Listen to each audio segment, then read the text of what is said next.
So welcome to this new lesson on power series, taking a historical approach. So power series are kind of different than many of the other topics that we've studied in that they're a tool that can be used for a variety of purposes. A couple of examples that I had around my office. Maybe you've seen these. This is a little crescent wrench. This one's a little stiff, found it on the side of the road somewhere.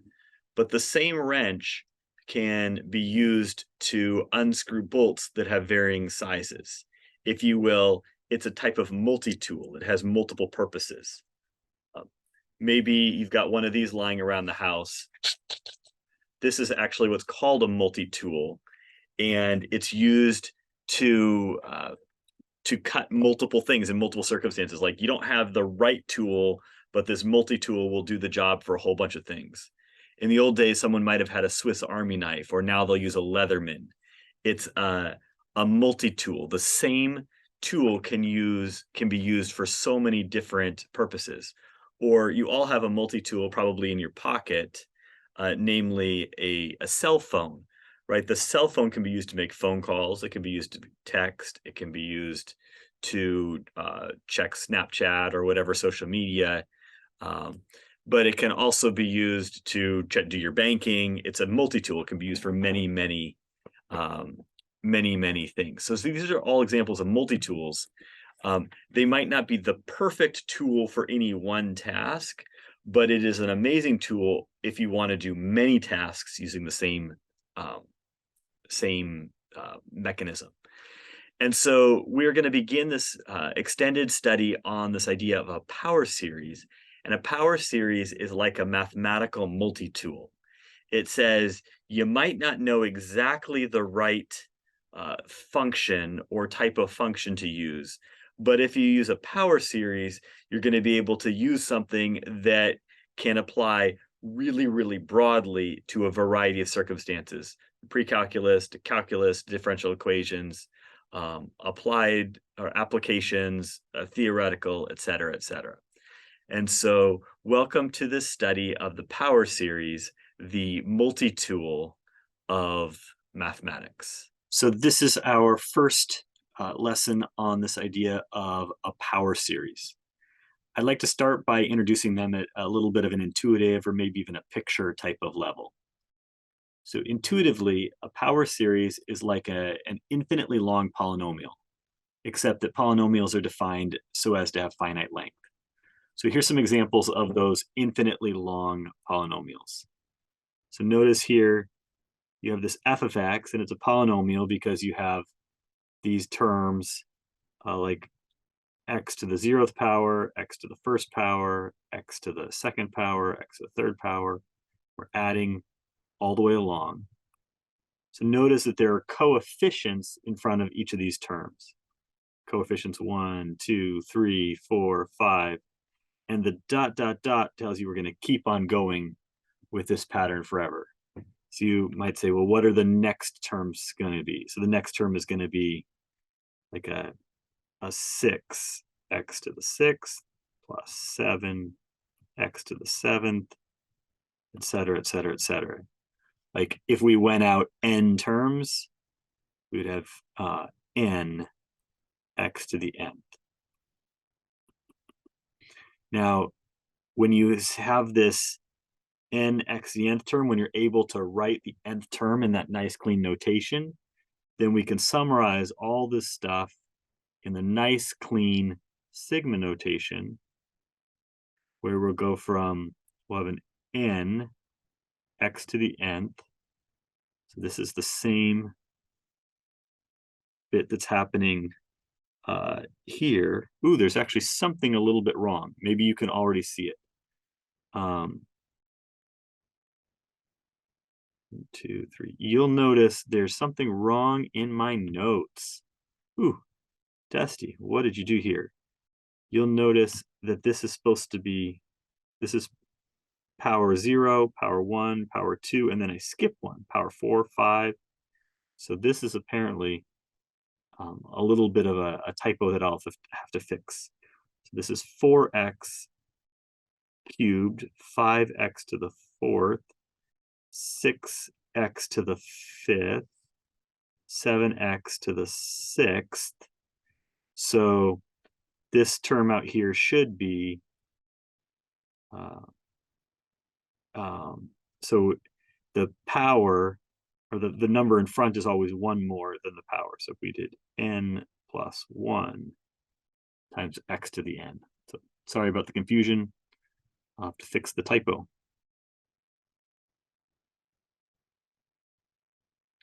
N plus 1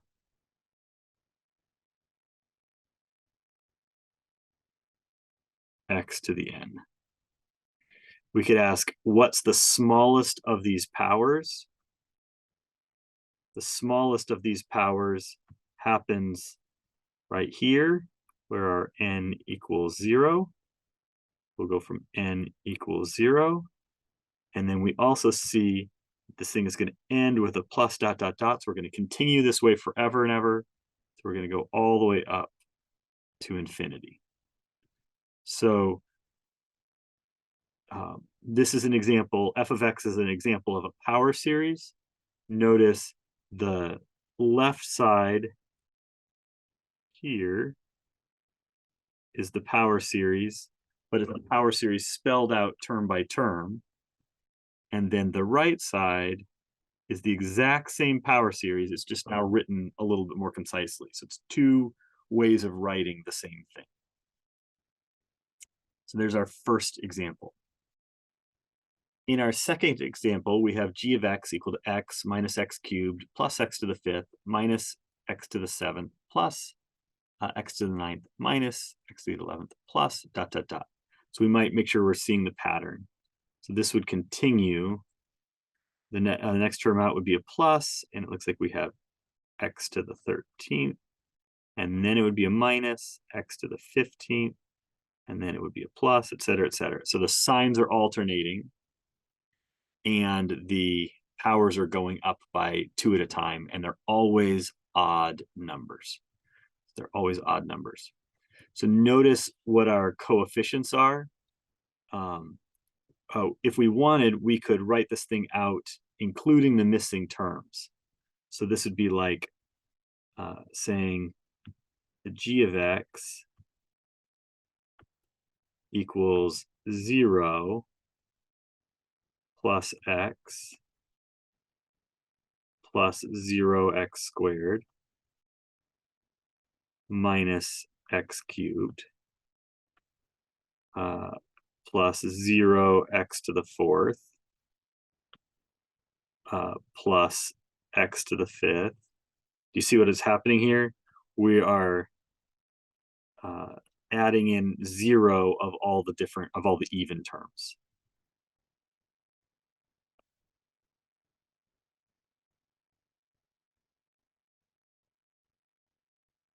Okay, so half of our coefficients are 0, and the other half alternate between plus and minus 1.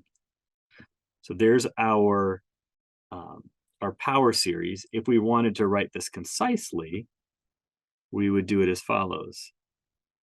So we would say this thing is equal to the sum, and we know that our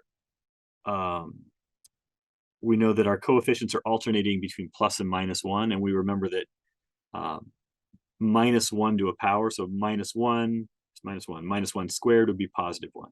Minus 1 to the 3rd power would be negative 1. Negative 1 to the 4th power would be positive 1. And so we're going to put in a negative 1 to some power. This might need to adjust. We'll check in a second. To the nth power. And then we know we're going to have an x, and we want only odd terms. So we'll go 2n plus 1. Or maybe we might have to adjust. And then we need to start our n somewhere.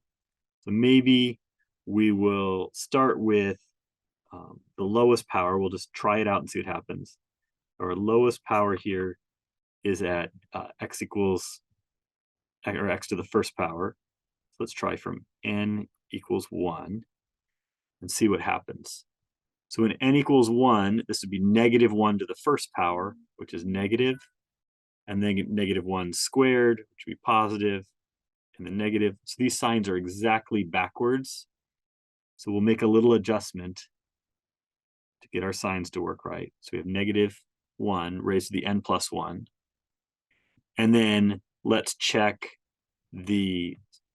so we know the yellow part's okay. Let's check the blue part, see how that works. So if I put in n equals 1, this would be 2 times 1 plus 1, or 3.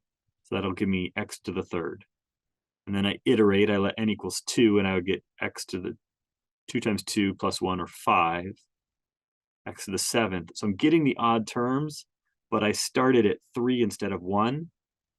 And so to get this to work, we will change this to be the 2,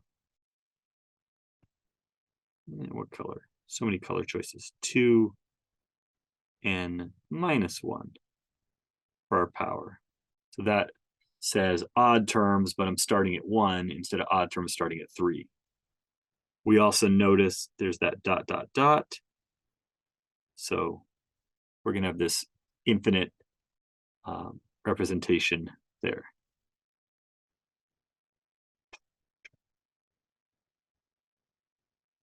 Okay, so once again, we have a power series representation here.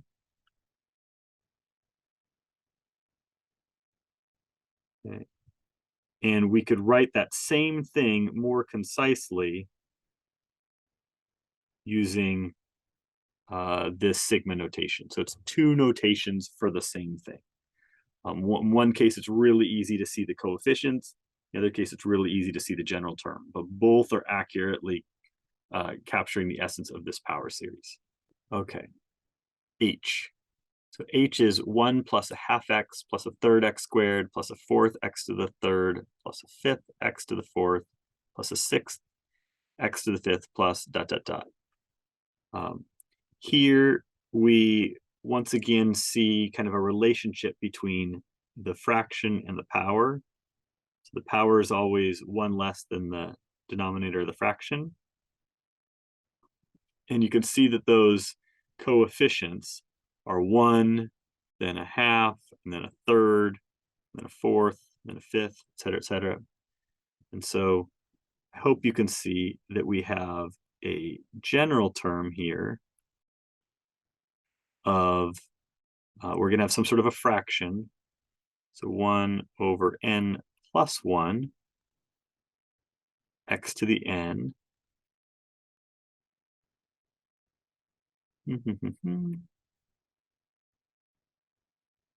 Okay, and this is going to start at n equals 1 and go to infinity.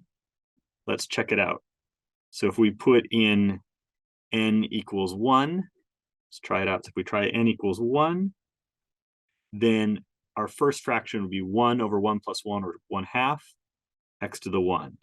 And then if we iterate, let n equals 2, you have 1 over 2 plus 1, or 1/3, x squared. Oh, notice we missed that very first term. So to make that work, we can come in here and adjust and start at n equals 0. So here's the key idea. Working with power series, and a power series has this form: c0 plus c1x plus c2 x squared plus c3 x cubed plus ... cn xn plus ... is first and foremost about finding the coefficients c0, c1, c2, c3, cn, et cetera, et cetera. Often, at least in this class, we can find some nice formula for the coefficients and simply write the pretty clean notation, the sum from n equals 0 to infinity of cn x to the nth. But either way, the task at hand begins with finding the coefficients. Let me make the correction. This is C2. And in order to help you see the C's, let's see if we can connect them back to the previous example. So C0 is the number that has no x attached to it. Then C1 is the number attached to the x. And then C2 would be the number attached to the x squared. And then C3 would be the number attached to the x cubed, et cetera, et cetera. And so C, you could see C, you could see that the 1/5 would be our C4, the 1/6 would be our C5. This 1 over n plus 1, that would be our Cn. About now, you might be wondering why anyone would care about power series. So I hope this next example provides a little bit of a graphical connection between power series and more familiar topics. So example 1.1. Here we're going to use a graph to explore the sum from n equals 0 to infinity of -1 to the n times x to the 2n quantity over 2n quantity factorial. So let me share my screen and we can try to understand that formula before we look at the graphs, which I think will be pretty cool for you. All right, to start with, let's just make sure that we understand the formula that we're working with. So here's the formula that you're given in the notes. And in particular, you'll notice that the upper bound is infinity and there's a 2n factorial. So for example, here, if n was 3, this would be 2 times 3 factorial, which would be 6 times 5 times 4 times 3 times 2 times 1. Pardon my handwriting here. So that's my 2n factorial. So these are going to always be even numbers. Okay, so that's what we're given. It's really difficult to type infinity into a calculator or a computer. And so we're going to replace that infinity with a k. And so we're going to go from n equals 0 to k. What does that mean? Well, for example, we could go, if k was equal to 0, that's this top one. If k was equal to 0 here, we'd have from n equals 0 to 0. And if we evaluated that expression, we would get out that this power series approximation is just 1. So this is one term. That's not very exciting. So maybe we could let k equal 1. So this will give us the n equals 0 and the n equals 1 term. And here we get a quadratic, 1 minus x squared over 2. And clear my drawings. So when n equals 2, so here I'm focusing in on the upper bound. So I'm going to have an n equals 0 term, and n equals 1 term, and n equals 2 term. Here I would get 1 minus x squared over 2 plus x to the 4th over 24. So I've got a 4th degree polynomial. When n equals 3 here, so I'm going to have an n equals 0, 1, 2, and 3 term.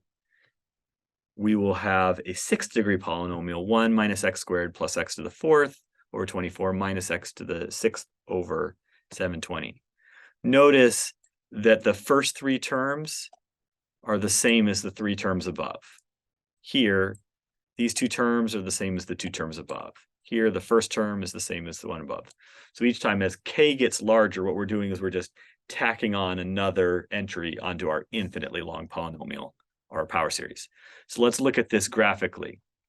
So in this manipulate here, we have, let me see if I can evaluate. I feel like it's not remembering. So here we have our k, and notice this is k equals 0. Below we had when k equals 0, we got out a 1.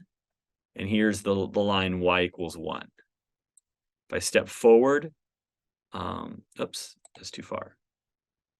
Nope. I just want 1. Come on, little buddy. Just want to let it be 1. If I let it be k equal 1, then I'm going to get out an upside down quadratic, just like below we had the upside down quadratic. If we let k equal 2, I've got a quartic, a 4th degree polynomial. just like below we had the 4th degree polynomial. And so now we can start to see what happens. If we step forward, see here's k equals 4, k equals 6. Why are we going by 2s? Let's see if we can, let me make sure I can get this to work the way I want it to. So I'm sorry, I'm adjusting things as I go. So here's k equals 0, k equals 1, k equals 2, k equals 3, k equals 4. Let's see if I can get rid of some of this distracting stuff below. So 4th degree, or k equals 4. So this is actually 4 terms. So this would be up to an 8th degree polynomial because it's the 0, 1, 2, 3, 4, and we're always going by evens. So we started with the 0, 2nd degree, 4th degree, 6th degree, 8th degree. And at some point, you should notice that this starts to look familiar, right? What does this graph start to look like? You're like, wait a second, where have I seen a function that seems to squiggle like this? It goes through a max of 1. Let's see, it looks like it gets back up to the top again, someplace just after 6. Also, right here, -6. That's starting to look very suspiciously familiar.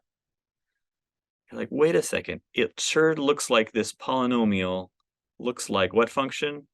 That's right, it looks like a cosine function. So we're using a polynomial to approximate a cosine function. And while that isn't exactly what's happening, that's roughly what's happening on your Texan friend when you hit the cosine button or the sine button. And this is just the beginning of our exploration. But we're going to be seeing how these power series can be used to solve so many questions. They are the multi-tool of math. And they get used all day, every day, at least behind the scenes, on things like our Texan friend and our graphing calculator, or that is our graphing calculator, our cell phone, and of course our computers. So there you have it. There you get a sense for some of where we're going with power series as a way to approximate other functions. So polynomial functions can be evaluated using basic operations, addition, subtraction, multiplication, and division, and they can be differentiated and integrated pretty easily. But this is not the same for many other functions, such as trig, exponential, or logarithmic functions. So it's beneficial to rewrite a function as a polynomial, or in this case, a power series. This strategy is useful for integrating functions that don't have elementary antiderivatives, for solving differential equations, and for approximating function values. Scientists do this to simplify expressions they deal with. Computer scientists do this to represent functions on calculators and computers, etc., etc., etc. Super powerful, super valuable. So in this first study on the power series, we have learned that a power series, the multi-tool of mathematics, is simply an infinitely long polynomial. We can't quite call it a polynomial because polynomials are supposed to have finite length, but they are an infinitely long polynomial.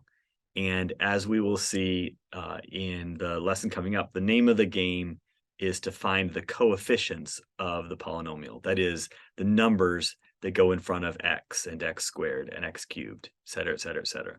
So thanks very much for joining me today, and I'll see you next time.